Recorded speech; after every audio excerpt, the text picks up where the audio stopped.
ఇంకా వీడియోలోకి వస్తే చాలామంది అనుకున్నట్లు ది యాడమ్స్ ఫ్యామిలీ ఒక టీవీ షోగా రాలేదు. ఇది ఒక కార్టూన్ స్ట్రిప్. చార్లీస్ యాడమ్స్ అనే కార్టూనిస్ట్ 1938లో ది న్యూ యార్కర్ మ్యాగజైన్లో ఒక సింగిల్ ప్యానెల్ కార్టూన్ లాగా ఈ ఫ్యామిలీని క్రియేట్ చేశారు. అప్పట్లో ఈ క్యారెక్టర్స్ కి నేమ్స్ లేవు. వాళ్ళు కేవలం ఒక అన్నేమ్డ్ ఫ్యామిలీగా ఉండేవారు.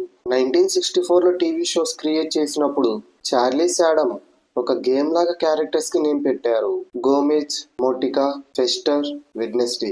ఈ యాడమ్స్ ఫ్యామిలీ కాన్సెప్ట్ గురించి చూస్తే ఈ ఫ్యామిలీ నార్మల్ అమెరికన్ సొసైటీకి ఒక సెటే. మన సొసైటీ సాడ్ గా ఉండే విషయాలని ఈ ఫ్యామిలీ వాళ్ళు హ్యాపీగా ఫీల్ అవుతారు.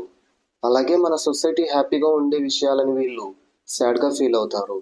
ఈ ఫ్యామిలీలో ప్రతి క్యారెక్టర్ చాలా యూనిక్ క్యారెక్టర్. వారి స్పెషాలిటీ ఏంటో మనం ఇప్పుడు చూద్దాం. ఫస్ట్ మనం గోమెజ్ యాడమ్స్ తో స్టార్ట్ చేద్దాం. ఈ Gomez Adams father of the family. ఇతను చాలా రిచ్, ఎంథ్యూస్టిక్. ఇతని పర్సనాలిటీ ఎలా ఉంటుందంటే ఒక చైల్డ్ బిహేవియర్ ఎలా ఉంటుందో అలా ఇతని పర్సనాలిటీ ఉంటుంది.